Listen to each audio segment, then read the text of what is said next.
Henry in Cleveland, Ohio, covering a Clinton campaign trying to deal with trust issues. Hi, Ed.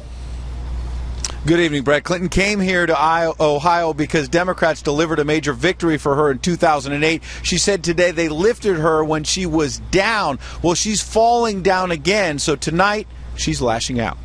Always believe that when Dealing with an email flap she can't shake, Hillary Clinton today tried to revive talk of a Republican war on women by attacking Marco Rubio on abortion and Jeb Bush on Planned Parenthood, comparing the GOP candidates to terrorists.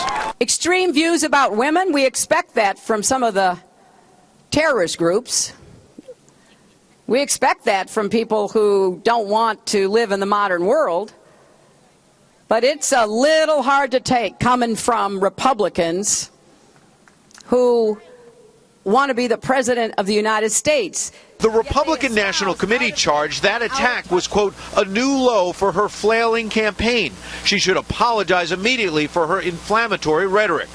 Clinton is on offense to deal with an enthusiasm gap that was on full display in Cleveland. She drew an extremely small crowd of roughly 2,500 people at the campus of Case Western Reserve University, a far cry from the rallies of over 20,000 people Democratic Socialist Senator Bernie Sanders has drawn, or the largest crowd of 29,000 this cycle for Republican Donald Trump. A new national poll from Quinnipiac University shows while Clinton still leads the Democratic horse race, 61% said she is not honest and trustworthy. 34% say she is. And when asked the first word that comes to mind when they think of Hillary Clinton, 178 of those surveyed said liar. 123 said dishonest. 93 said untrustworthy. 82 said experience. 59 said strong. 56 said Bill. And Clinton did not want to discuss the FBI investigation when Fox caught up with her today. Senator Clinton, have you been contacted by the FBI yet? Are you willing to talk to the FBI? Clinton's troubles have opened the door for Vice President Joe Biden, and a former Obama-Biden fundraiser today expressed the alarm among Democrats. Fundraiser Douglas Goldman telling the Wall Street Journal, quote, at this point, I don't think Hillary Clinton is electable in a general election. The Quinnipiac poll shows Biden doing better in matchups with Republicans. Biden beats Trump 48% to 40% and tops Bush 45% to 39%. And Biden could make a strong play for the Obama coalition, which may be why Clinton is keeping a close eye on the African American vote. Black Lives Matter.